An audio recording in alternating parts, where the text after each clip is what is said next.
Hey everyone, and welcome back to the channel. Today, we're diving deep into a topic that is absolutely critical for anyone building modern software, designing self-healing applications in distributed systems.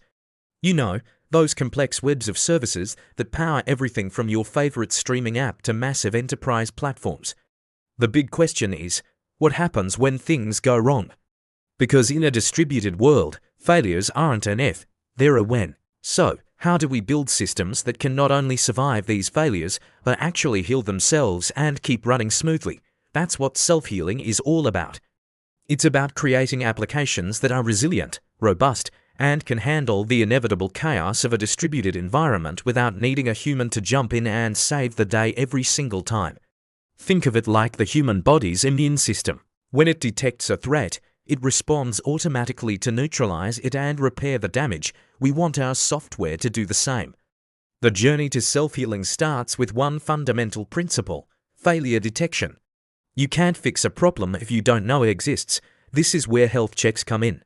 At a basic level, a health check is a simple endpoint, like health, that other services can call to ask, "Hey, are you okay?" A simple to 100 okay response means all is well. Anything else signals a problem, but we can get more sophisticated than that.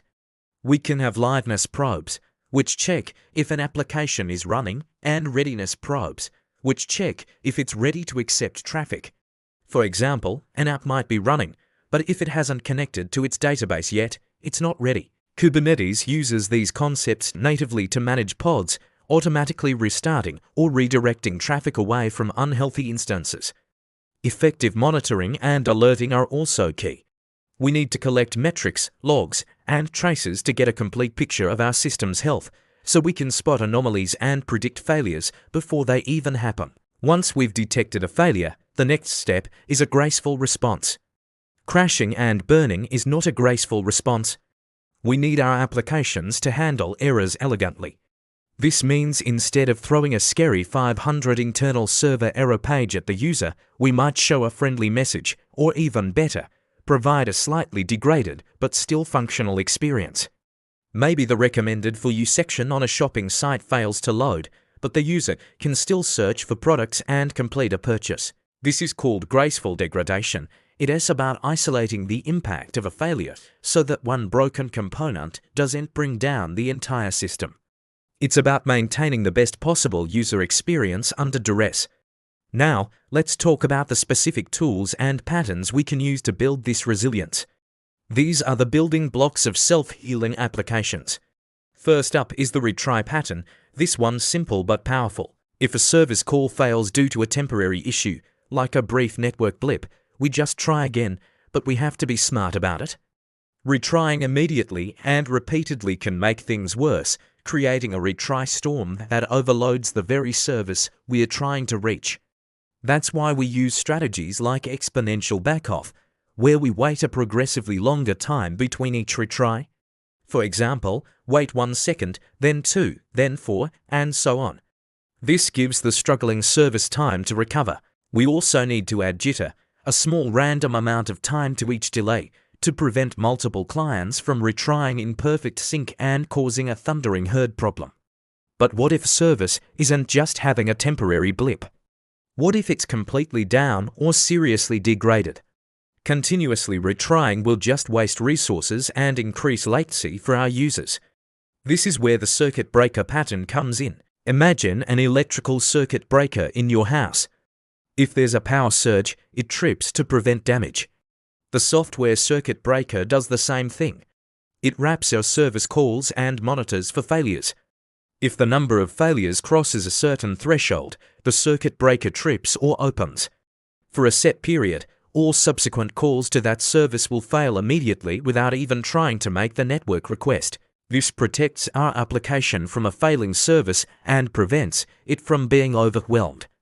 After a timeout, the breaker will move to a half-open state, letting a single test request go through. If it succeeds, the breaker closes and traffic resumes. If it fails, the breaker opens again. This pattern is essential for preventing cascading failures, where one failing service takes down others that depend on it. Another crucial pattern is the bulkhead. Think of the bulkheads in a ship's hull. If one compartment floods, the bulkheads contain the water and prevent the entire ship from sinking. In software, the bulkhead pattern isolates elements of an application into pools, like connection pools or thread pools. If a specific service becomes slow and starts consuming all the threads in its pool, it won't affect other, unrelated services because they are using their own separate pools. This partitioning of resources is a powerful way to limit the blast radius of a failure and ensure that one misbehaving component doesn't monopolize resources and starve the rest of the system. Now, we've talked about reacting to failures, but how can we be sure our system will actually behave the way we expect when things go wrong? We can't just wait for a real-world outage to find out. This is where chaos engineering comes into play. Chaos engineering is the discipline of experimenting on a system to build confidence in its ability to withstand turbulent conditions in production. It's not about breaking things randomly. It's about injecting failures like shutting down servers, introducing network latency, or maxing out CPU in a controlled environment to proactively find weaknesses. It's like a vaccine for your system. By exposing it to a small, controlled dose of failure, you build up its immunity. Companies like Netflix pioneered this with tools like Chaos Monkey, which randomly terminates instances in production to force engineers to build resilient services from the ground up. So let's put it all together. A self-healing system starts with robust failure detection through health checks and comprehensive monitoring. When a failure is detected, it responds gracefully, perhaps by degrading service instead of failing completely. It uses patterns like retries with exponential backoff and jitter for transient faults. For more serious issues, the circuit breaker pattern kicks in to prevent cascading failures. The bulkhead pattern isolates resources to contain the damage. And finally, we validate all of this using chaos engineering to proactively find and fix weaknesses before they impact our users. Building self-healing systems isn't a one-time task. It's a continuous process and a fundamental shift in mindset. It's about accepting that failure is normal in distributed systems and designing for it from day one. By embracing these patterns and principles, we can create applications that are more reliable, more resilient, and ultimately provide a much better experience for our users, even when the unexpected happens. It's a challenging but incredibly rewarding aspect of modern software engineering. Thanks so much for watching. If you found this breakdown helpful, please hit that like button and don't forget to subscribe for more deep dives into software architecture and design.